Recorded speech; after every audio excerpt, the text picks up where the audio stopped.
Hi everyone, I'm going to be talking you through how to remove a background from an image like this using Photoshop. Now I created this image using Adobe Firefly and I'm going to go through these lasso tools first. So we will use these lasso tools to make our selection and then we will apply the mask layer to this selection. So I'm going to begin with the lasso tool. I hold down these lasso selections in order to get the different options here. So I'm just clicking and dragging around this.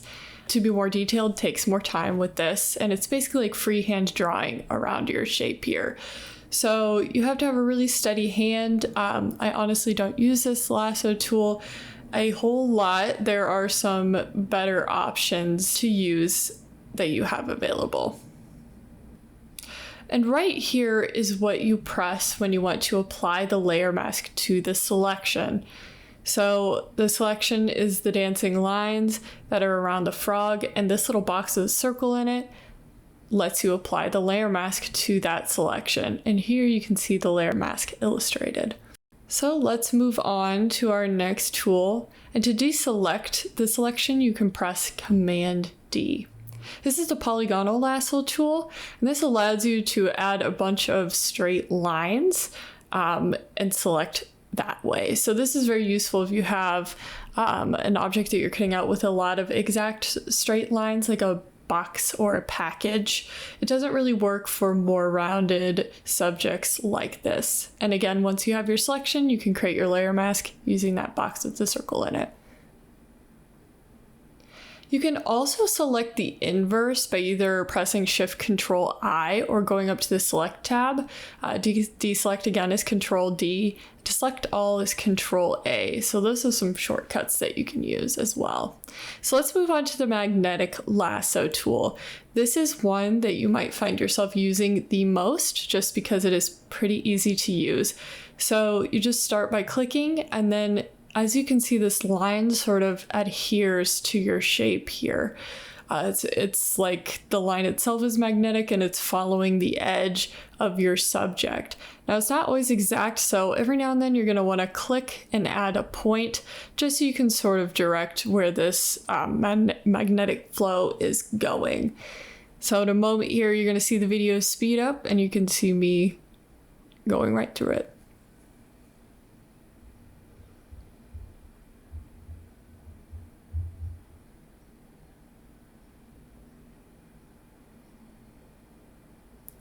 All right, now the magnetic lasso tool is not always exact. Sometimes you're gonna miss little bits like this.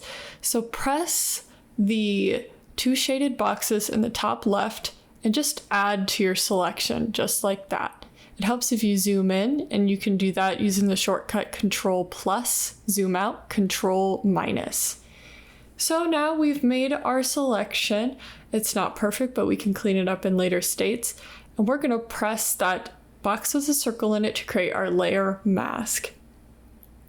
So now we can focus on cleaning up this picture even further. And there are a few different ways that I'm going to explore with this. So first I'm going to select our original image here, and then I'm going to go to select color range, and I'm going to press that. So you're going to want to press the eyedropper with the plus sign, and that'll allow you to select multiple colors that you want to add to your selection and eventually erase. So we're just going to click and drag that through all of these shades of green that we do not want to include in this picture anymore. As you can see here, this little map shows you in white all of your selections before the selection appears. So now we have our dancing ants that indicate that our selection has been made. We go back and select our mask layer, and then press B or go to your brush tool over on the left. In order to quickly change the size of your brush, you can press the left and the right bracket keys on your keyboard. You're going to want to make sure your colors on the brush tool are exactly black and exactly white. And I'll go into what that means. Black is 100% subtract and white is 100% add to your mask. So those are two values. You could just use your brush and paint over your selection. You can press X to toggle in between adding and subtracting from your selection. So as you can see, your brush just takes away exactly what you've selected. It doesn't erase anything important.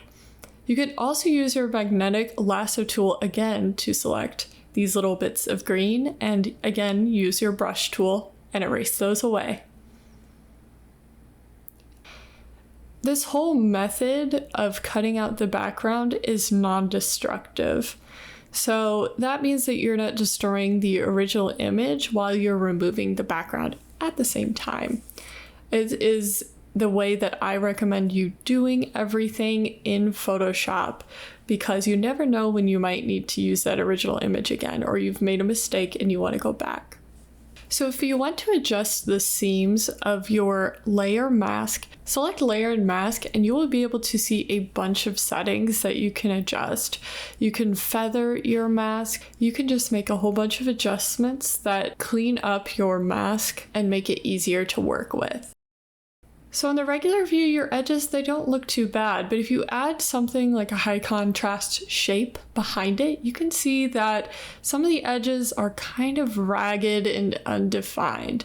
And that's something that you do not want. You want to have a really refined edge, like the back of this frog here is good, but the toes start to unravel a little bit.